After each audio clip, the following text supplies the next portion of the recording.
सर्वे भवन्तु सुखिनः सर्वे सन्तु निरामया सर्वे भद्राणि पश्यन्तु मा कश्चित् दुःख भाग् भवेत्।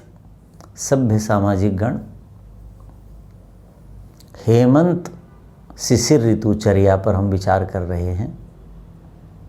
आज हम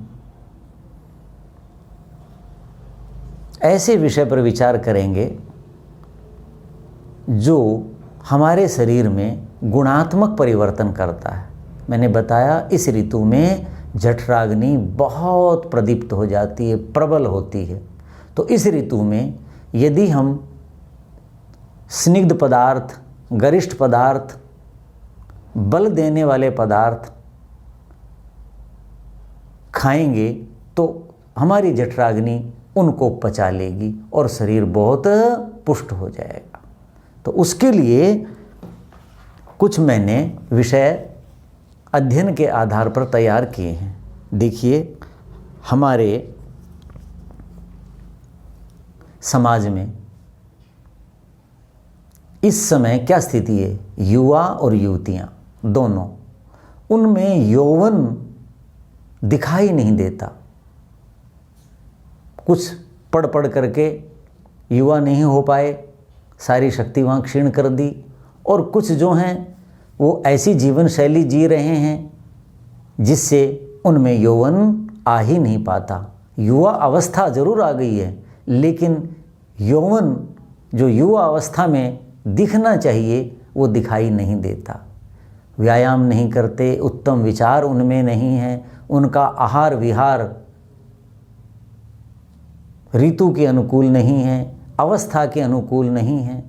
बाहर के खाद्य पदार्थ, ऐसे खाद्य पदार्थ खाते हैं जैसे हम कटु यानी लवण, अम्ल और कटु, खट्टे, चरपरे और जिसमें नमक ज़्यादा होता है, यही पदार्थ सबसे ज़्यादा खाए जा रहे हैं। और उससे उनकी धातुएं पुष्ट नहीं हो पाती। धातुएं पुष्ट नहीं होती तो शरीर बलवान नहीं हो पाता। जीवन शैली ठीक नहीं है, व्यायाम नहीं करते। तो उसके लिए कुछ चीज़ें मैंने तैयार की हैं। देखिए, युवती के लिए क्या लिखा है, वरारोहा। कैसी होनी चाहिए युवती, वरारोहा। वरारोहा जो है नवविवाहिता या विवाह जिसका होने वाला है।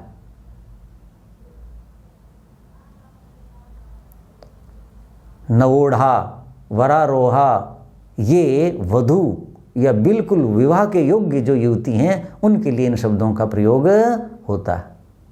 तो वरारोहा क्या है, वर मानी उत्तम है, आरोह मानी शरीर के उभार जिसकी। हमारे शरीर में 3 त्रिभुज बनती हैं, एक गले तक, मुख तक ये त्रिभुज बनती है, एक यहाँ से लेके कमर तक और एक नीचे के भाग में। तीनों जो त्रिभुज हैं इनमें आरोह हैं, अर्थात जो युवा स्त्री है, युवती है, ऊपर की त्रिभुज में क्या होना चाहिए, उसका जो मुख है, उसके जो कपोल हैं, गाल आदि हैं, वो पूरे भरे हुए होने चाहिए। वो लगभग आप देखेंगे बहुत कम दिखाई देते। दूसरा जो मध्य भाग है उसमें वरारोहा, जो शरीर का उभार है, उनका जो वक्षस्थल है, छाती है, वो पूरी भरी हुई होनी चाहिए। वो मातृत्व के लिए पूरी तैयार होनी चाहिए ताकि संतान आए तो उसको पूरा दूध उसका मिल सके। तो वो वरारोहा, उत्तम आरोह मानी उभार होना चाहिए। तीसरा जो शरीर है, नीचे का जो भाग है, हमारी जंघाएं हैं, नितंब हैं, तो मातृशक्ति के लिए परमात्मा ने संतान के लिए व्यवस्था करी है कि पुरुष की अपेक्षा जो स्त्री है, मातृशक्ति है, उसके अंदर कफ की मात्रा बहुत ज़्यादा होती है। चर्बी जिसे हम कहते हैं, मांस जिसे हम कहते हैं, ये धातुएं बहुत ज़्यादा होती हैं। इसलिए इन तीनों अंगों में अलग से ही परमात्मा ने उभार, आरोह बनाए हैं, और वो लगभग इस समय उचित रूप से युवतियों में दिखाई नहीं देते। तो उनका उचित भोजन हो, उचित व्यायाम करें, उचित चिंतन करें, जिससे कि उनको परमात्मा ने जो शक्ति दी है जननी की, मातृत्व की, सृष्टि को आगे बढ़ाने की, उसको वो सुचारू रूप से कर सकें। तो उसके लिए देखिए एक रसायन दिया जा सकता है। जो माता पिता चिंतित रहते हैं, माताएं विशेषकर चिंतित रहती हैं पुत्रियों के बारे में, बहुत पढ़ती है, देर तक सोती रहती है, कुछ खाती ही नहीं है, क्या खिलाएं जी इसको, बताओ जी। तो वो उनको जो दिनचर्या है उसके अनुसार तो करें, ये मैं अतिरिक्त बता रहा हूँ। एक होता है शतावर, तो शतावर की जो मात्रा है वो 50% हो। उसके बाद अश्वगंधा, आपने बहुत सुना है, अश्वगंधा की मात्रा 35% हो। और एक होती है मूसली, सफ़ेद मूसली की मात्रा 15%। यानी शतावर 50%, 35% अश्वगंधा और 15% सफ़ेद मूसली, इनका मिश्रण बनाएं और बना करके दूध के साथ दोनों समय हो सके तो बच्चे को दें।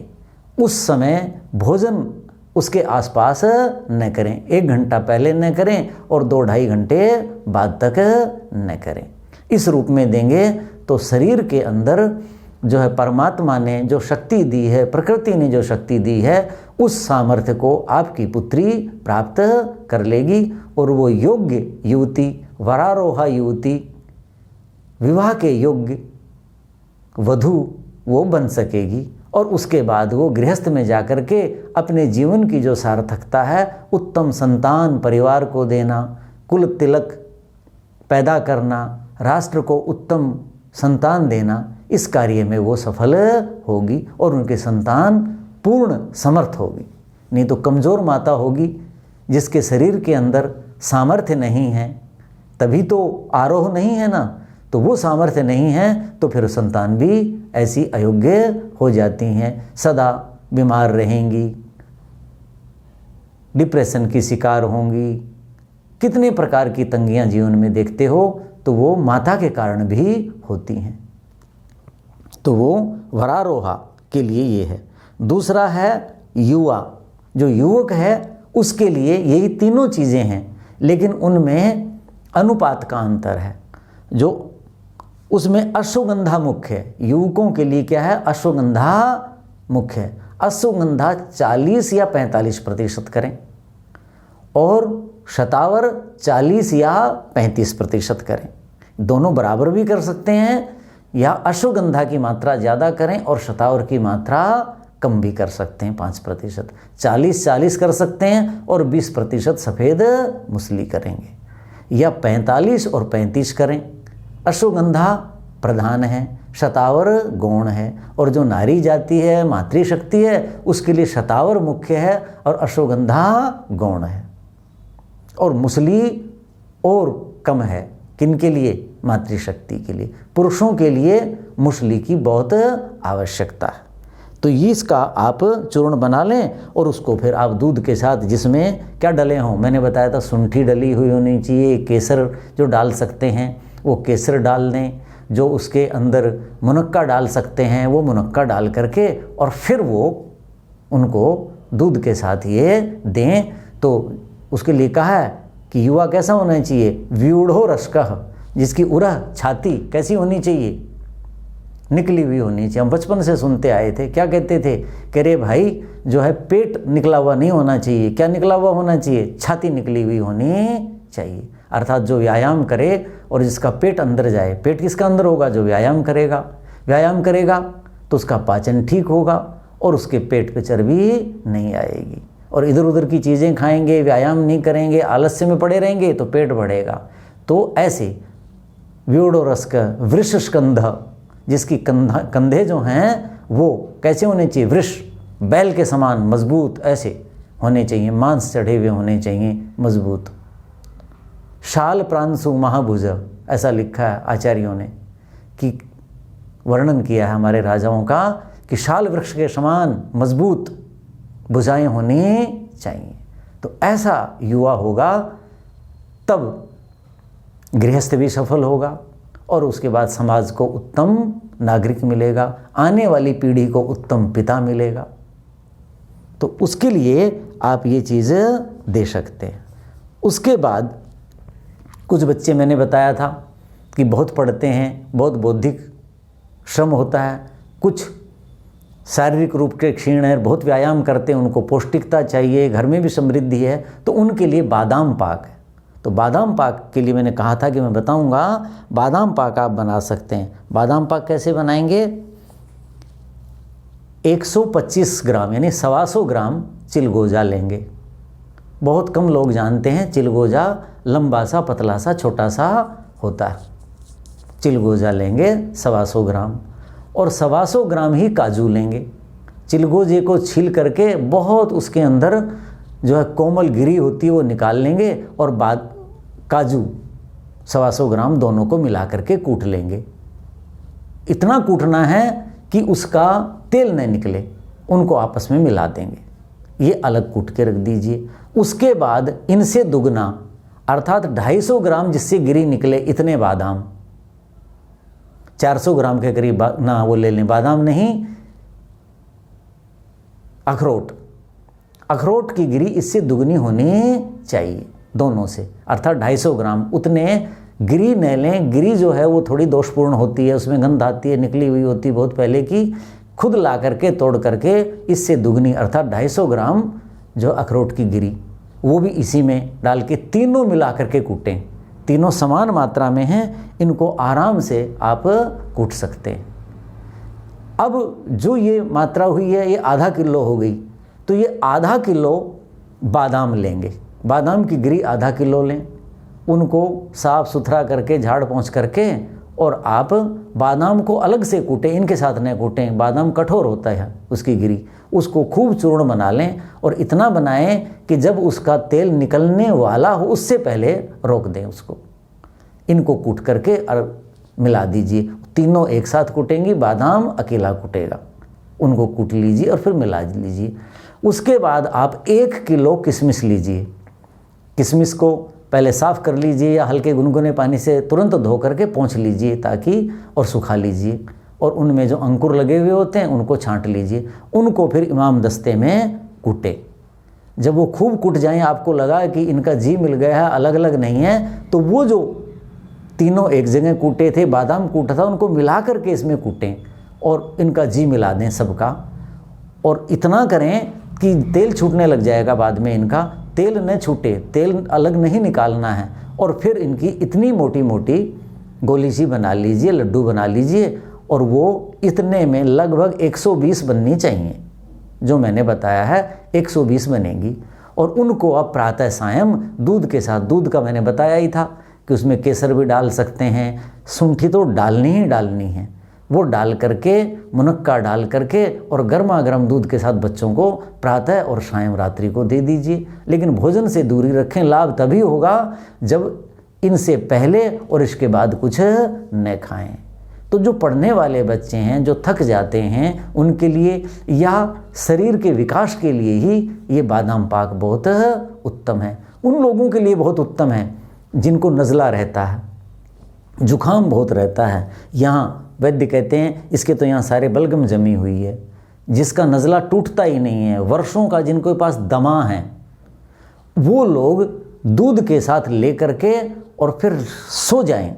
सो जाएं का मतलब ओढ़ करके ले लें, पसीना सा ले लें, ऐसा कर लें। रात्रि को तो सोना ही है, उसके बाद दिन में भी ऐसा हो, प्रातःकाल नाश्ते के बाद ऐसा लेके सो जाएं। और उसके बाद आपका 1 साल नहीं तो 2 साल के बाद जड़ से ये जो जुखाम है, नज़ला है, ये सारी चीज़ें समाप्त हो जाएंगी। अब मैं आपको एक और रसायन बताता हूँ। छुहारा आप सबने देखा होगा। छुहारा जो है वो पौरुष के लिए बहुत उत्तम है। पौरुष, बल, वीर्य, पराक्रम, यानी शारीरिक शक्ति और जननांग की जो शक्ति है पुरुष की, वो छुहारे में देने की बहुत बड़ी सामर्थ्य है। सन 80-81 की बात है, मैं हरिद्वार होता था, तो वहाँ एक वैद्य जो है उनसे चर्चा हुई। तो प्रायः आयुर्वेद में रुचि है, तो चर्चा होती रहती थी। तो उत्तर प्रदेश के बदायूं के वो रहने वाले थे, वानप्रस्थ आश्रम ज्वालापुर में रहा करते थे, वहाँ मैं भी रहता था। तो उस समय की बात है, तो उन्होंने बताया कि कहते थे कि ब्रह्मचारी जी एक युवा था, बचपन में बाल विवाह हो जाते थे, पहले आम बात थी। तो समान आयु के बालक बालिकाओं का विवाह हो गया, तो 12 साल की और 18 साल की आयु के बाद जो मातृशक्ति है, जो कन्या है, युवती है, वो एकदम से उसके शरीर की वृद्धि होती है, प्रकृति का नियम है। और पुरुष जो है वो उसी अनुपात में धीरे धीरे बढ़ता है। तो जब आयु हो गई, कन्या के, लड़की के माता पिता ने कहा कि हमारी बेटी युवती हो गई है, तो भाई इसको अब लेके जाएं ससुराल वाले। माता पिता ने देखा हमारा युवा जो है वो तो उतना शरीर में समर्थ नहीं हुआ है, तो कहते हैं कि वो आए कि भाई क्या करें, पुरुष तो और समर्थ होना चाहिए, बलशाली होना चाहिए, स्त्री की अपेक्षा उसका शरीर बलशाली दिखना भी चाहिए। तो कहते हैं कि मैंने उनको बताया था, वैद्य जी बता रहे कि जैसे ग्रामीण क्षेत्र में दूध हारे में गर्म करते हैं सवेरे ही, तो मैंने उनको कहा कि भी जब हारे में जब दूध गर्म करते हो उसमें छुहारे छोड़ दो, 1 या 2, जितना ये दूध पीना चाहता है, और वो धीरे धीरे उस आग में कड़ता रहे, और वो दूध इसको दिन में 2 बार 3 बार जितनी बार पीने दो। कहते हैं कि वो पूरी सर्दी वो दूध पिलाया उन्होंने, और उसके बाद जब वसंत ऋतु आई, जिस समय शरीर निखर जाता है, इन दिनों पोषण होता है, तो उसके बाद वो व्यायाम करता, घर का सादा भोजन तो करता ही था, लेकिन उससे उसके शरीर में बहुत उत्तम निखार आ गया और माता पिता संतुष्ट हुए। तो कहते हैं कि इसमें ये उत्तम सामर्थ्य है, शरीर को पोषण भी देता है, और पुरुष जो है उसमें यौवन की जो यौन शक्ति है, संतान उत्पन्न की जो करने की सामर्थ्य है, उसमें भी वीर्य की भी वृद्धि ये करता है, ऐसी सामर्थ्य। एक उदाहरण मुझे याद है कि झज्जर जिले में एक गांव है, वहाँ हमारा संबंध है, रिश्ता है। तो वहाँ एक हमारे जो संबंधी थे उनसे ऐसे चर्चा हुई, तो उन्होंने एक यथार्थ घटना बताई अपने जीवन की कि देखो ऐसे ही बाल विवाह का उन्होंने उदाहरण दिया था कि हो गया। तो माता पिता ने कहा कि भाई जाओ, अपने किसान परिवार था, तो कहा कि बहू को ले आओ, ये फसल कटने वाली है, ये वो है, अभी काम है। यानी नवंबर का महीना था, तो उन दिनों 2-3 फसलें कटती हैं, उस समय अक्टूबर नवंबर के आसपास की बात बताई उन्होंने। तो कहते हैं कि जब वो गया तो पशुपालक जो होते हैं, किसान होते हैं, वहीं बैठक होती है, वहीं वो रहते हैं। तो बाहर के जितने भी मेहमान आते हैं और विशेषकर जमाई, वो तो घर सीधा जा ही नहीं सकता, तो वहीं बैठते हैं। वहाँ उसका ससुर जो हैं वो अपने पशु के लिए क्या कर रहे थे, उनका बैठने का जो स्थान है वो ठीक कर रहे थे, गोबर हटा रहे थे, और उसको हटाने का एक यंत्र होता है लकड़ी का बना हुआ, उसको फावड़ा कहते हैं, उससे हटा रहे थे। उन्होंने जाते उसने अपने राम रमी गाँव में कहते हैं राम राम किया, और उसके बाद कहने लगे बटू कैसे आया, थोड़ा सा अक्खड़ रूप में बोलते हैं उधर। तो कहने लगे कि जी मैं तो लेने आया हूँ, यानी घर वालों ने कहा कि जाओ भाई बहू को ले आओ, और सर्दी में जो काम है, फसल अभी उन दिनों जैसे मशीनें थी नहीं, धीरे धीरे फसलें निकलती थी, तो उसमें काम है, ले आओ। तो वो जब सुना और उसका शरीर देखा तो उनको तो याद था कि मेरी बेटी तो बहुत पुष्ट वरारोहा हो चुकी है, और ये तो उसके सामने क्षीण है। तो उनको अच्छा नहीं लगा, क्यों कि उसकी वृद्धि उस रूप में नहीं हुई, लड़की की बहुत जल्दी होगी, प्रकृति का नियम है, स्त्री की वृद्धि जल्दी होती है और पुरुष की धीरे होती है, अवस्था के अनुसार, आयु के अनुसार। और वो हाथ में लेकर के उसके मारने भागा, वो फवाड़ा जो था वो लेकर के मारने भागा। अच्छा तेरे को अभी देता हूँ, यानी अभी तेरे साथ भेजता हूँ, डांट के कि नहीं भेजना, और उसको मारने भागा, और डर करके भागाया, और कुछ घंटों के बाद अपने घर पहुँच गया, जैसे पैदल यात्राएं होती थी। तो वो हमारे संबंधी बता रहे, घर जाके पूछा बेटे को, रे बेटे बहू लेने भेजा था, तू खाली आ गया। उसने अपनी घटना सुनाई। उसने कहने लगा, जो शब्द कहे, एक आधे अपशब्द भी बोले, यानी ऐसे बोले कि तेरे जैसा कमज़ोर फलाना, ऐसे इसके साथ मैं भेजूंगा अपनी बेटी। क्योंकि हर पिता क्या चाहता है कि मेरे पुत्री का जो पति है वो उसका रक्षण भरण पोषण करने की उसमें सामर्थ्य हो, बल वीर्य पराक्रम हो उसके अंदर, व्यूढ़ और उसका वृषस्कंध ऐसा होना चाहिए, मजबूत होना चाहिए। उसको क्षीण लगा तो बात बता दी उसने, वो शब्द सुने, वो समझ गए कि भाई, क्योंकि वो भी किसी पुत्री के पिता होंगे, तो उनको लगा कि सचमुच शायद मेरा बेटा ऐसा ही है जैसा वो कह रहे हैं। कोई अपने दामाद को ऐसे क्यों बोलेगा और क्यों उसको मारने भागेगा। तो उसने कहा कि ठीक है बेटे, फिर देखेंगे, कोई बात नहीं है। उन्होंने वैद्यों से परामर्श किया, सब कुछ किया जो अपना अनुभव था। तो उन्होंने, कहते हैं, दूध में छुहारा खिलाया उसको, और गांव में घी दूध बहुत होता है, गोंद का लड्डू बना करके एक कनस्तर बना दिया लड्डू, और खूब खाया। और खेती बाड़ी का तो काम करता ही था, और उसमें वो इतना पुष्ट हो गया कि जब वसंत ऋतु आई, मार्च अप्रैल का महीना आया, और उस समय जब फसल गेहूं की कटने को तैयार हुई, तो कहने लगे, बेटे जा अब ले आ बहू को, कि ठीक है बापू। उसने भी नहीं कहा कि मुझे डर लग रहा है, उसको भेज दिया। देखा कि शरीर पुष्ट हो गया और वो भी गया। वो जो ही गया फिर वही नमस्ते करी, क्यों आया बटेऊ, कि भाई मैं तो इसलिए आया हूँ कि बहू को लेने आया हूँ, हमारे घर वालों ने भेजा है। वो फिर वो पकड़ करके मारने भागा, और उसने उसको वहीं पकड़ लिया। भागा नहीं, दौड़ करके पकड़ लिया। क्यों? अब उसके अंदर सामर्थ्य आ गई थी। जब व्यक्ति के अंदर अपनी सामर्थ्य होती है तो वो भय नहीं होता, तब वो कमज़ोर था। अब पकड़ लिया उसने।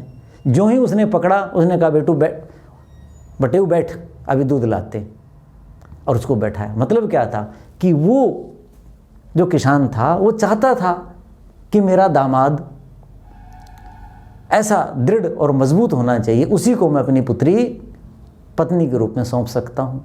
तो ये जो छुहारा है, इसमें इस प्रकार की सामर्थ्य है। और ये गोंद जो बनाते हैं सर्दियों में, 1 किलो गोंद, 4 किलो घी, 4 किलो खांड, 4 किलो आटा, एक कनस्तर पूरा बन जाता है। और उसके लड्डू खाओ और दूध खाओ, रोटी की ज़रूरत ही नहीं सवेरे। ऐसे अपने बच्चों को खिलाइए, व्यायाम कराइए, तो उनको कहीं कोरोना नज़दीक नहीं आएगा। वसंत ऋतु में जो बुखार आएंगे वो नहीं आएंगे, और सर्द ऋतु में भी कोई डेंगू, चिकनगुनिया, वायरल कोई उनके पास नहीं आएगा। तो ये कुछ रसायन हैं जो इस ऋतु में खा करके, क्योंकि इसी ऋतु में खाया जा सकता है, इसी ऋतु में इनका पाचन हो सकता है। पाचन शक्ति बहुत, क्या कहा था, मात्रा द्रव्य गुरु क्षमा। इस समय जो जठराग्नि है वो कैसी है, अधिक मात्रा में भी खाया गया, या जो पचने में भारी है ऐसा पदार्थ, उनको पचाने में समर्थ होती है। तो ये रसायन आप इस रूप में खा सकते हैं।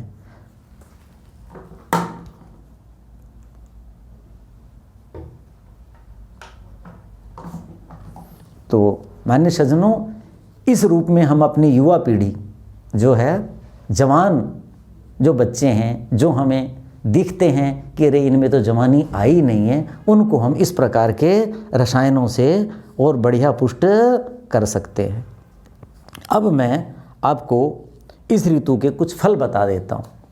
इस ऋतु में अमरूद सबसे उत्तम फल आ रहा, तो अमरूद इस समय आने लग गया है, और दिसंबर जनवरी में बहुत बढ़िया आएगा, फरवरी तक बढ़िया आएगा। फरवरी में वो कषाय रस हो जाएगा, और मार्च में कषैलापन आ जाएगा, मधुर रस उसका समाप्त हो जाएगा, क्योंकि ऋतु बदल जाएगी। तो अमरूद का सेवन इस ऋतु में खूब करें। अब कुछ वृद्ध लोग हैं, अमरूद जो उसमें कषाय रस है वो थोड़ा सा वायु भी करता है, तो जिनको पचता नहीं है अमरूद, वो अमरूद की सब्जी बना लें, 4 टुकड़े उसके बना करके, और उसको हल्का सा चुल्लू भर पानी करके और उसको भाप दे दें, और उसको गुनगुना खा लें।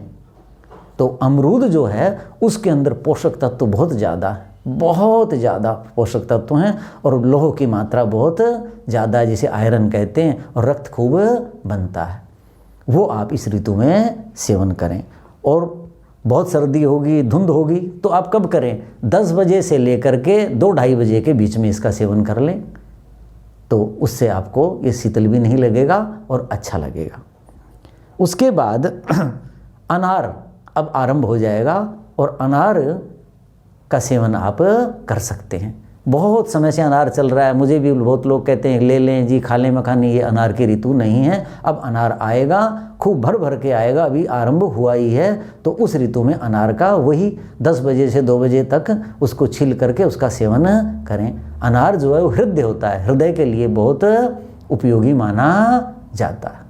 तो अनार का भी इस रूप में आप सेवन कर सकते हैं। अब संतरा आएगा, कीनू आएगा। कीनू आ रहा है लेकिन बहुत खट्टा है, वो फरवरी से आरंभ करें। फरवरी में उसका बढ़िया विपाक हो जाएगा, मधुर रस बढ़ जाएगा।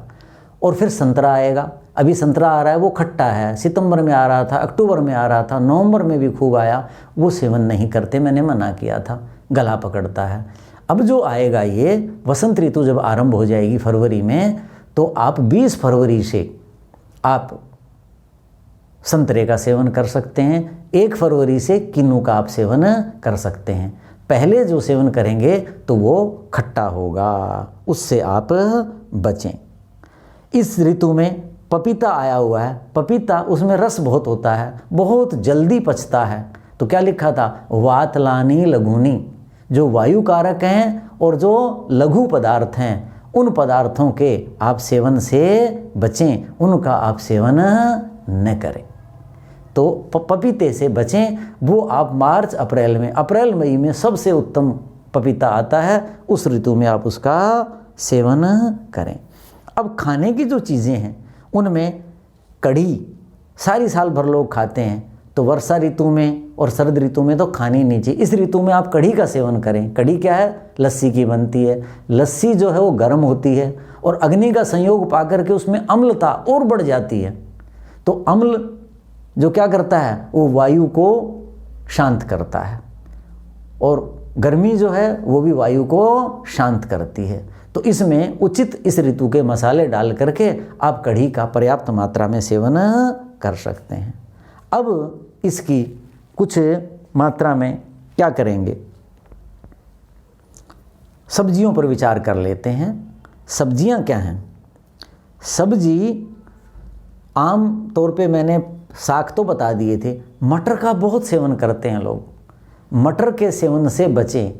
कलायः परम वातल, मटर को कलाय कहते हैं। कलाय जो है, मटर जो है, परम वातल है, बहुत वायु कारक है, बहुत वायु को बढ़ाता है। तो जिनको वायु का रोग है वो बिल्कुल न खाएं, और जिनको नहीं है वो मुझे वायु बढ़ न जाए, बड़ी उम्र में बढ़ती है, इसलिए मटर से बचें। और आगे क्या है, सलगम। सलगम का सेवन 15 दिन में, 10 दिन में, सप्ताह में एक बार कर लें। जो युवा हैं वो कच्चा खा लें, छील करके, कड़वा नहीं लगेगा। नहीं तो सब्जी बनाकर खाएं और उसके अंदर मीठा डाल दीजिए, गुड़ डाल दीजिए, तो सेवन किया जा सकता है। सलगम की बहुत उत्तम विशेषताएं हैं, तो उससे बहुत प्रकार के हमारे शरीर के जो विभिन्न धातुएं हैं उनकी पुष्टि होती है। गोभी 2 प्रकार की है। फूल गोभी बहुत हानिकारक है, बहुत वायु कारक है, और कई प्रकार के दोष हैं उसमें। बंद गोभी उससे कुछ ठीक है, लेकिन बथुआ से उसकी तुलना नहीं की जा सकती। बथुआ तो उनका राजा है। गोभी जो है, फूल गोभी, उसको लगभग न खाएं, वायु कारक है। यदि खाएं तो उसको घी में बनाएं। जब बनाएं तो पानी कम मात्रा में डाल दें, थोड़ा सा, पहले ही बहुत होता है, और घी में बनाएं ताकि उसका जो वायु का दोष है कुछ वो शांत हो सके। ऐसे ही फूल गोभी है। फूल गोभी भी जो है, और गांठ गोभी, फूल गोभी से गांठ गोभी भी ठीक है, फूल गोभी से पत्ता गोभी भी ठीक है। तो उनको आप फूल गोभी की अपेक्षा ज़्यादा ले सकते हैं। लेकिन ये तीनों प्रकार की जो गोभियां हैं वो वायु को बढ़ाती हैं, और इस ऋतु में वायु कुपित होती है। जिनको नहीं है, युवा हैं, वो कहते हैं हमें तो कुछ नहीं होता, उनको आगे हो जाएगा, क्योंकि वो संचित होती रहेगी, शरीर के अंदर विकार आ जाएंगे। आप उनसे बचें।